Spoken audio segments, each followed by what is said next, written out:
Nous, membres de la table de concertation de Laval en conditions féminines. Nous, le mouvement féministe lavallois, souhaitons aujourd'hui, au lendemain des élections, partager avec les élus du gouvernement nos préoccupations concernant la condition féminine. Nous sommes heureuses de vivre ce moment historique, l'accession d'une première femme au poste de première ministre du Québec. Et nous tenons à féliciter Mme Marois pour cette victoire qui est source d'inspiration et d'espoir pour toutes les femmes. Cela nous permet d'espérer que les choses changeront enfin. En environnement, plaçons l'environnement au cœur du projet social. En santé, donnons-nous un système de santé publique et accessible à toutes. En éducation, choisissons la gratuité scolaire de la maternelle à l'université. Dans les programmes sociaux, sortant les femmes de la pauvreté, donnons-nous des emplois et des revenus décents. Éliminons enfin toutes les discriminations pour toutes les femmes. Améliorons les conditions de vie des Québécoises.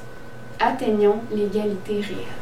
Cette avancée historique pour les femmes nous permet de rêver un autre monde. Un monde plus égalitaire, plus juste, plus féministe. C'est pourquoi nous profitons de l'occasion pour vous faire part de nos souhaits. S'il a été trop souvent mis de côté et ignoré, le mouvement des femmes n'a pourtant jamais cessé d'être présent et à l'avant-garde du changement social.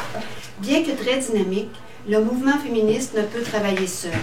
Le gouvernement doit jouer un rôle de premier plan afin que les valeurs et orientations de la société québécoise correspondent aux besoins d'égalité, de justice, de paix, de solidarité et de liberté des femmes.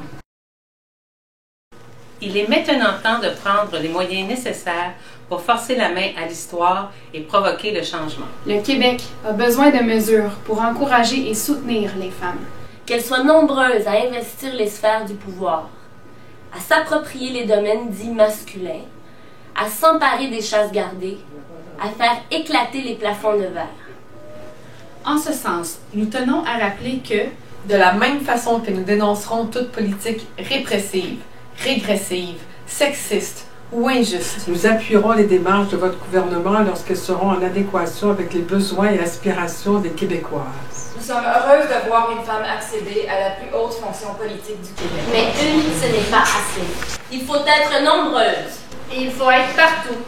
Il faut travailler ensemble pour libérer les possibles, pour changer le monde.